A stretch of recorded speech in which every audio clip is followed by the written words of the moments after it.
এখন আমি আপনাদের সাথে শেয়ার করছি সম্পূর্ণ নিরামিষভাবে করে নেওয়া কাঁঠালের তরকারির দুর্দান্ত সুস্বাদু একটি রেসিপি। সুস্বাদু এই রেসিপিটি দেখে নেওয়ার জন্য কোনো প্রকার স্ক্রিপ্ট না করে সম্পূর্ণ ভিডিওটি আমার সাথে থেকে দেখে নিন।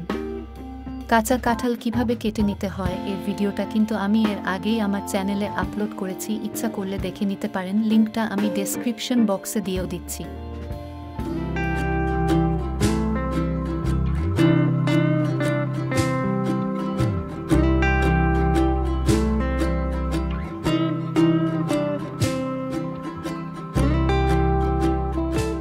কেটে নেওয়া কাঁঠালগুলো খুব ভালো করে ধুয়ে নিচ্ছি, 2-3 বার জল চেঞ্জ করে করে খুব ভালো করে ধুয়ে নিচ্ছি।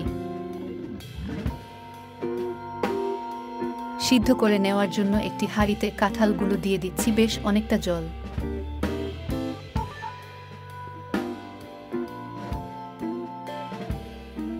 এর সাথে দিয়ে দিচ্ছি লবণ।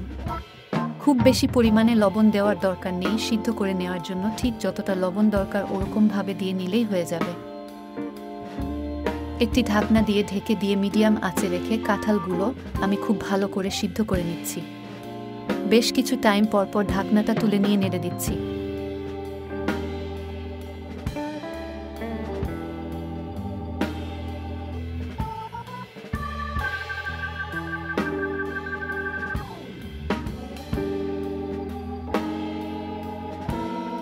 কাঁঠালগুলো 70% এর মতন সিদ্ধ করে নিয়েছি।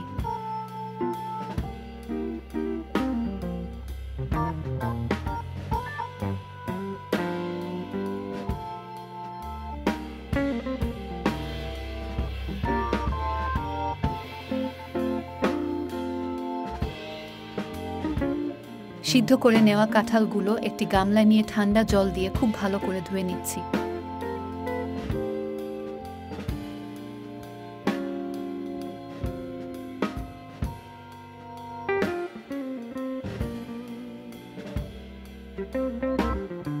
খুব দ্রুত ধুয়ে তুলে নিতে হবে। ভালো করে ধুয়ে নিলে কাঁঠালের কষ চলে যায়। অনেকেই বলে কাঁঠাল রান্না করে নিলে কাঁঠালের তরকারি তিতা হয়ে যায়, এর জন্য কাঁঠালগুলো সিদ্ধ করে নেওয়ার পর ধুয়ে নিলে তিতো ভাবটা চলে যায়। জল ঝরিয়ে খুব ভালো করে তুলে নিয়ে জল ঝরা দিয়ে রেখে দিচ্ছি। গরম কড়াইতে দিয়ে দিয়েছি সরিষার তেল।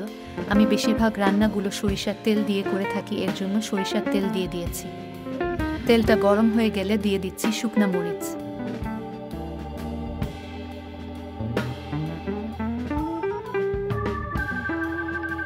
শুকনা মরিচ যখন মিডিয়াম টাইপ ভাজা হয়ে গেছে দিয়ে দিচ্ছি তেজপাতা। এর সাথে আরও দিয়ে দিচ্ছি এলাচ, দারুচিনি।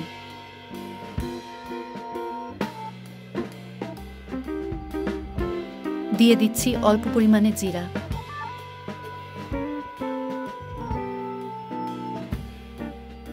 এরপর সিদ্ধ করে নেওয়া কাঁঠালগুলো থেকে বেশ অনেকটা কাঁঠাল দিয়ে দিচ্ছি। সম্পূর্ণ কাঁঠাল আমি রান্না করে নেব না, কিছুটা কাঁঠাল সংরক্ষণ করে রেখে দিব।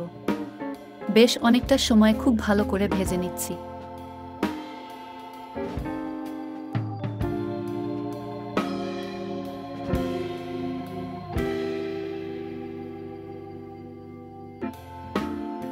টেস্ট অনুযায়ী দিয়ে দিচ্ছি লবণ।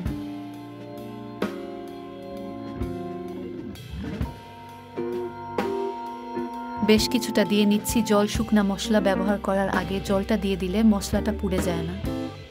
1 চামচ দিয়ে দিচ্ছি হলুদের গুঁড়া। 1 চামচ দিয়ে দিচ্ছি মরিচের গুঁড়া। 1 চামচ দিয়ে দিচ্ছি ধনিয়ার গুঁড়া।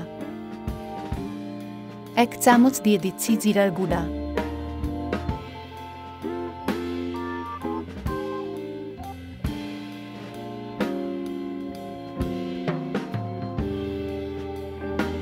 আদা আর কাঁচা মরিচ একত্র করে বেটে রেখেছিলাম দিয়ে দিচ্ছি।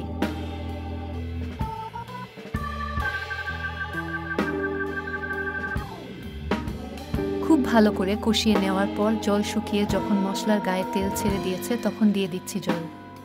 জল দিয়ে দেওয়ার পর 4-5 মিনিট হাই হিটে রেখে খুব ভালো করে রান্না করে নিচ্ছি।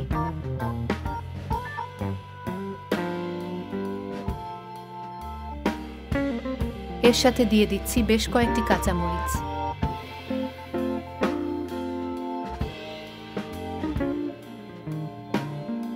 1 চামচ দিয়ে দিচ্ছি জিরা, এলাচ আর দারুচিনির বাটা।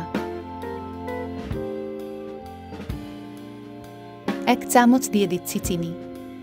চিনিটা কিন্তু অবশ্যই দিতেই হবে।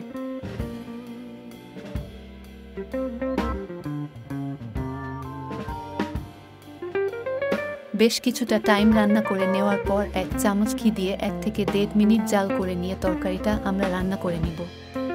চিনি আর ঘি কিন্তু অবশ্যই দিতেই হবে, না হলে কিন্তু তরকারির পারফেক্ট টেস্ট পাওয়া যাবে না। আমাদের চ্যানেলের ভিডিওগুলো দেখে আপনাদের কেমন লাগছে অবশ্যই কমেন্টস করে জানিয়ে দিবেন।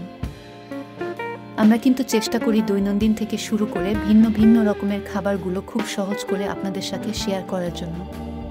এছাড়াও আমাদের চ্যানেলে কিন্তু আমরা ভিন্ন ধরনের নিরামিষ রেসিপিগুলো, একাদশীর রেসিপি, জন্মাষ্টমী, রাধা অষ্টমী এবং অন্নকূটের ভিন্ন রেসিপিগুলো শেয়ার করে থাকি। ভালো লাগলে আমাদের প্লেলিস্টগুলো দেখে নিতে পারেন। ছোট একটা রিকোয়েস্ট, অবশ্যই আমাদের চ্যানেলটি সাবস্ক্রাইব করে আমাদের চ্যানেলের সাথেই থাকবেন।